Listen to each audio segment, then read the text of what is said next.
بسم اللہ الرحمن الرحیم۔ السلام علیکم بیٹا جی۔ کل ہم نے فرسٹ 12 شارٹ کوسچن جو تھے وہ ہم نے ڈسکس کر لیے تھے۔ آج ہمارے پاس کوسچن نمبر 2.13 ہے۔ اس میں وہ کہتا ہے کہ how would the two vectors of the same magnitude have to be oriented if they were to be combined to give the resultant equal to a vector of same magnitude۔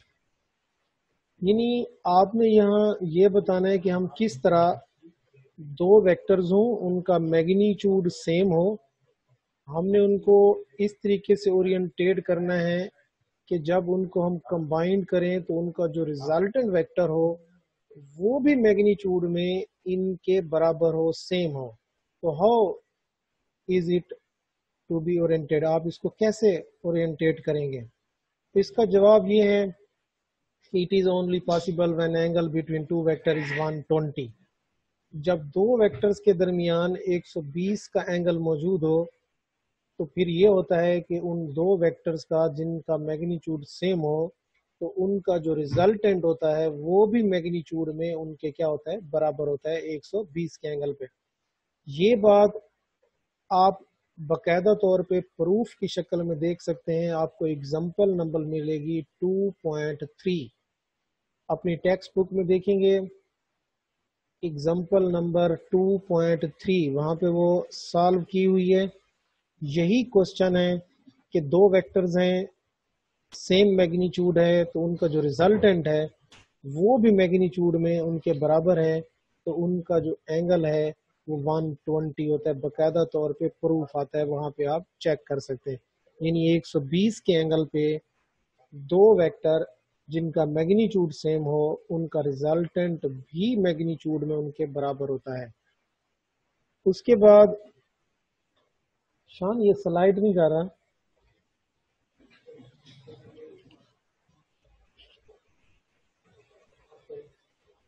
اسی طرح اب 2.15 ہے، یہ درمیان میں جو ہم نے چھوڑے ہیں نا 14 والا، یہ ایم سی کیوز ٹائپ ہیں تو ہم صرف شارٹ کر رہے ہیں، اس لیے 2.13 کے بعد ہم 2.15 پہ آئے ہیں۔ اس میں وہ کہتا ہے کہ suppose the sides of closed polygon represent vector arranged head to tail, what is the sum of these vector. یہ بات ہم آلریڈی پڑھ رہے ہیں۔ میں نے آپ کو بتایا تھا کہ ایڈیشن کے دوران اگر لاسٹ ویکٹر کا ہیڈ فرسٹ ویکٹر کی ٹیل پر آ جائے تو ان کا سم 0 ہوتا ہے، یعنی ان کا ریزلٹنٹ 0 ہوتا ہے۔